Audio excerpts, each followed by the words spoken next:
What you need to know about the Tijuana border crossing, and is it worth it to get the Sentry or the global entry? I have crossed over into Mexico every way you can think of. I've flown in, I've walked across, and I've driven across. I have been living in Tijuana, Mexico for the last 6 months, and since then I have crossed over the border at least once a week minimum. And so I'm very familiar with everything you need to know, whether you're driving or walking across the border into San Diego or vice versa into Tijuana. One very important thing when you're crossing over into Tijuana from San Diego by car, specifically by car, you want to know that when you need to declare an item, as soon as you enter that area of like about to cross the border, you need to go all the way to the right. All the way to the right will take you to where you can declare items without having to be pulled over, and then they tell you you have to declare these items and you have to walk all the way inside.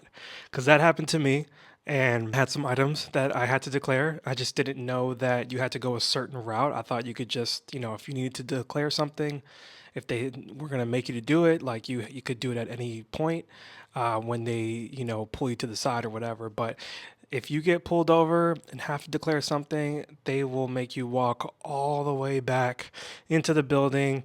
You got to pull out cash. You got to pay to declare your items. It's like the taxes on your items or whatever, and then go walk all the way back to your car.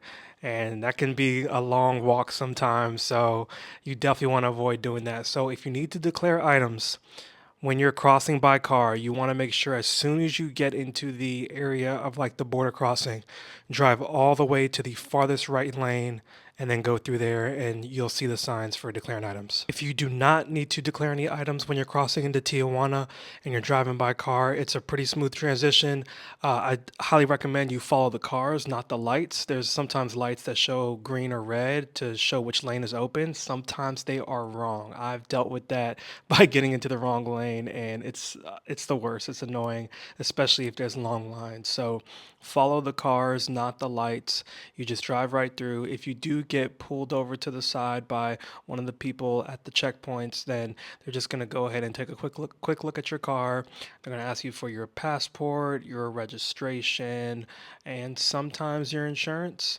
And that's usually about it. And then after that, if everything checks out, just good to go, and you just go ahead and drive on through. When crossing over into San Diego, you definitely want to make sure you have either a Sentry or a global entry, because if you do not, then you are going to be waiting in the regular line, and that line, depending on when you leave, can take forever.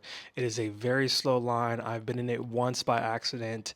I did not know this, but the Sentry slash global entry line, when you want to get into that lane, that's actually a whole different area, like a whole different lane to get into.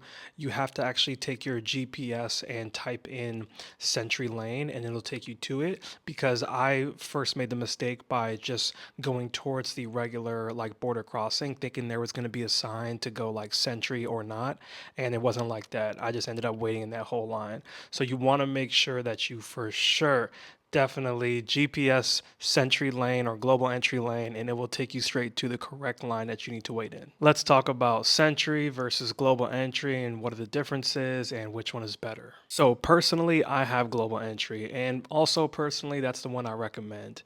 But honestly, there aren't too many big differences between the both. They both cost about the same. A Sentry Pass is about $120, same thing for Global Entry. Now, for Global Entry, it does not include Sentry for your car. So if you decide to get Sentry for your car, you need to register your car, and that's going to be an extra like $42 fee. So you'll have to pay that and just kind of register your car. It's a pretty quick process if you already have Global Entry, but you don't have to go do any interviews or anything like that if you already have it. Okay, but with the Sentry, it's about the same price, but you don't have to pay the extra fee from what I understand. I don't have Sentry. I just have the Global Entry. I have my car registered for Sentry, but like I never went through the Sentry process. But they're pretty similar. So it's like you go in for an interview and you fill out a form and you pay your fee. The biggest differences between Global Entry and Sentry is that with the Global Entry in the US, you can like schedule your appointment for an interview at like any major airport almost, and it's a lot more availability. But with Sentry, I think it's only like one specific place by the border, like customs, that you can schedule your interview for. But the whole process is pretty smooth, just depending on when you can get your interview. So You go online, you fill out a form, you pay your fee, then you have to schedule an interview. Once you go ahead and get your interview done, then I think it takes about a month, about 4 weeks or so, and they will send you if you get approved, then they will send you your documents or your card for your Sentry or your global entry.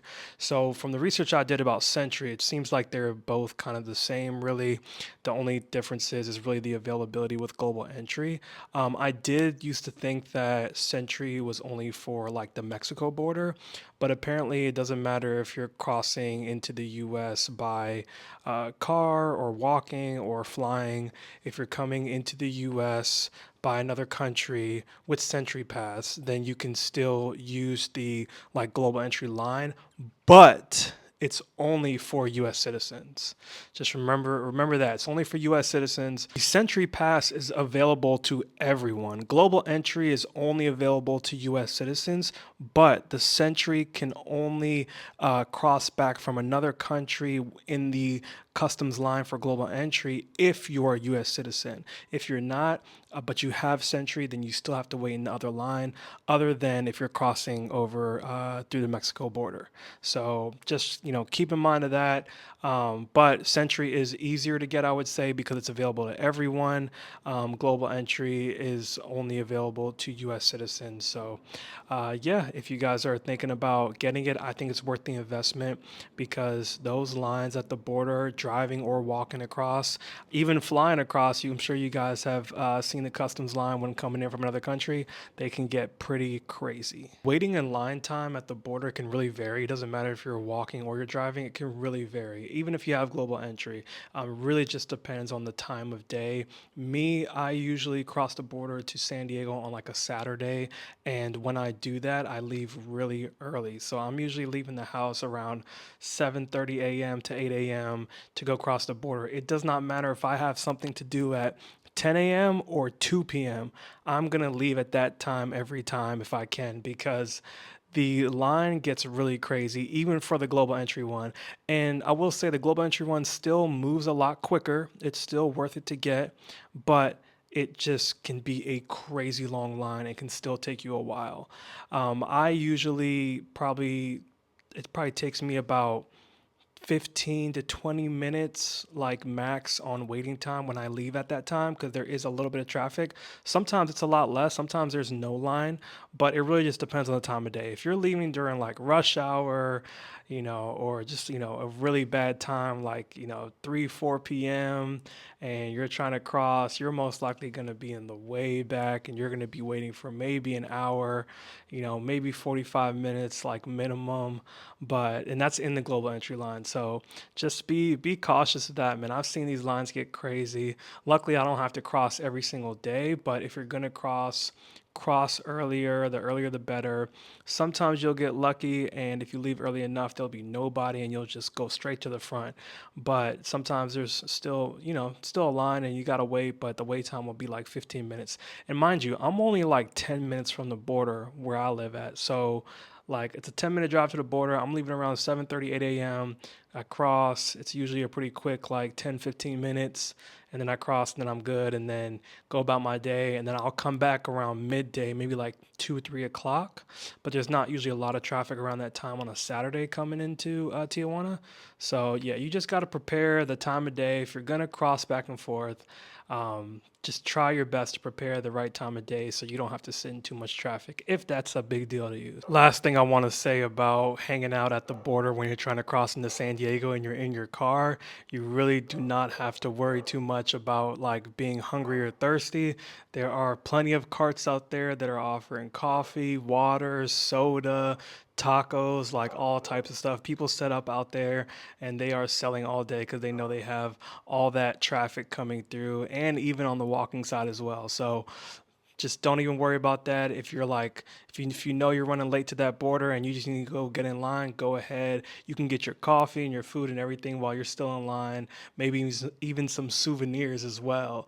And yeah, you just can chill and listen to your music or whatever it is that you want to do until that time flies by. So, shout out to my Mexican people. You know I love y'all. But I'm excited for this next part of my journey, and make sure you subscribe and stay tuned.